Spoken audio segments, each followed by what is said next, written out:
But we're talking about a cultural shift here. Back in the dot-com boom of '99 and 2000, we had a lot of tech folks buying these homes in sort of the more prestige neighborhoods of San Francisco, or in those leafy suburbs, as you called them.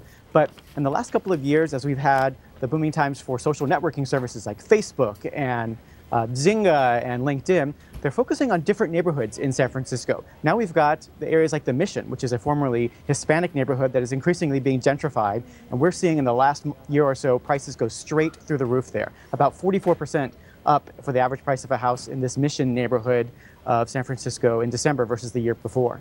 Wow. I mean, are they having to renovate these places, Jeff, or are they sort of moving into them as is? I mean, a lot of these are very young folks. I mean, they may not even have a sense of architectural style yet, I would imagine.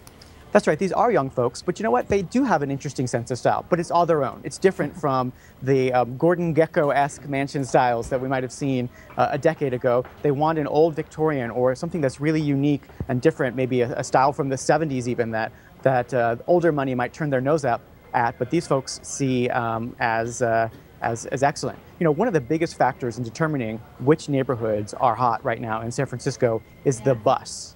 The bus, you ask? The bus, like the shuttle bus, right? The shuttle bus, that's right, because this is how folks get to work. If you're young, you don't want to have a car, you just want to bicycle around, you might buy a house, but you want it to be near one of these shuttle buses that you can use to get down to work in Silicon Valley at Facebook or Google, or you name it. They all have these buses, so the houses nearest to the bus stops go up the most in price. I think you just coined a new real estate term, Jeff, the shuttle effect.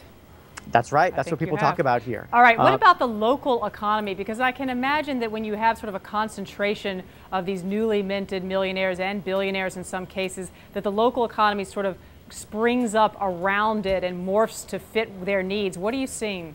Yeah, it's completely remaking some of these neighborhoods. So the Mission, as I mentioned before, which is sort of the hub of a lot of this activity, used to be a mostly a Hispanic community, a lot of folks there who don't have a lot of money, but now we've got all these hipster techie kids and they're coming in, they want their coffee shops with single serving coffee cups made one at a time. There's even, I passed the other day past a shop that sells local honey, so it's honey only raised from that neighborhood. And they also had some chickens running around the floor, just because that's what these folks want. Gordon Gekko would never have stood for chickens. You know that, don't you, Jeff? Yeah, it's the opposite of Gordon Gekko. Wasn't happening. All right, very quickly, you mentioned, I think the CEO of Twitter is part of this, executives from Facebook. What about the crime in areas like this? Is that a factor or not so much?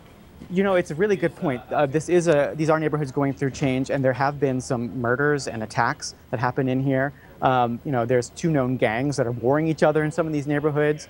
Some blogs that are followed by the tech community sort of map out the crimes and also might put them next to where the best cupcake shops are.